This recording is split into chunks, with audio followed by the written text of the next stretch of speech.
I've been called all those names. I've been called a towel head, a turban head, a rag head, a terrorist, Osama bin Laden, variations of the N-word that I thought never existed. Several weeks ago, two radio hosts were talking about me and the work of my office and claimed that they couldn't remember my name and said that they were going to give me a new name, that they were going to call me Turban Man, and then they sang that in a sing-song voice and made other comments. And I have very thick skin. I've been called far, far worse than Turban Man throughout my life. So on a personal level, it didn't affect me. But when that radio host said, listen, if that offends you, almost directed at me, if that offends you, then don't wear the turban and maybe I'll remember your name. And that's what really caused me some pause. Again, not about me, but how that affected others. In that one moment, that radio host took the most visible article of faith for a Sikh and just reduced it to nothing.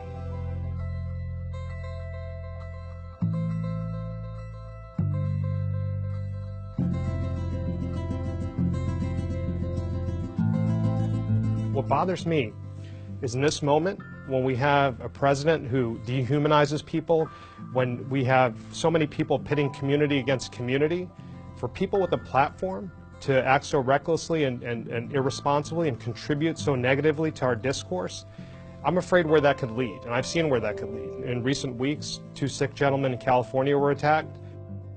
You know, there are people in the Sikh community who are afraid to go out because they don't have the same thick skin rather that I have. They don't have the same security detail that I have.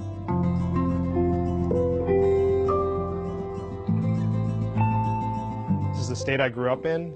This is a state that has afforded me and my family and other immigrant families like mine so many opportunities. I did everything any normal American kid did, played Little League, played soccer, you know, checked all the boxes. And then I was working in D.C. one day during 9/11, and a horrible, horrible tragedy hit the United States.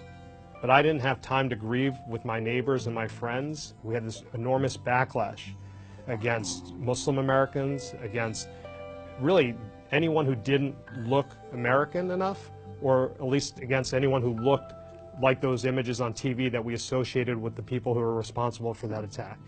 So on 9/11, I barely left my office in Washington, D.C. before somebody started calling me bin Laden. And that made me wonder, why is it that, you know, I've grown up here, I'm a Sikh American, I'm as American as anybody else. Why am I being treated this way?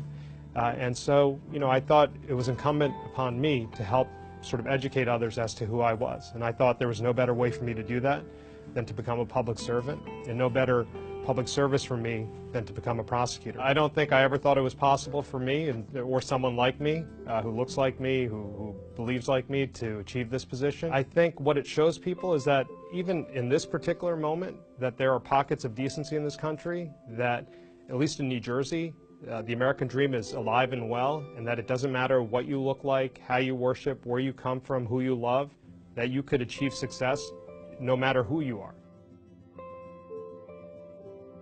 Fortunately or unfortunately for me, all my girls can read now. And so they're able to read the articles about me that come in our local paper. And so, you know, as much as we try to shield them and protect our kids from hateful conduct and hateful speech and, you know, all this other negativity out there, they know it now, right? They can read the paper and they could see what somebody called daddy. And so, you know, we just try to sit down with them and say, you know, no matter how people treat you or what they say to you, you need to treat everyone with kindness, decency, and respect. My successes will be magnified, as will my failures. And so I'm trying to do everything possible to do my job as best I can, because I realize that it just doesn't reflect on me. It reflects on a larger community. And I hope I could do it in a way that shows the broader public who Sikhs are, that we value public service, that we value equality, that we are people who are there to fight for the rights of others in our personal lives, in our religious lives, and through our public service as well. I would say to any Sikh American out there who's watching this, that anything is possible for them, that their identity is not an obstacle to success. It might be tough at times. I've been bullied, I've been accosted, I've been not served in restaurants.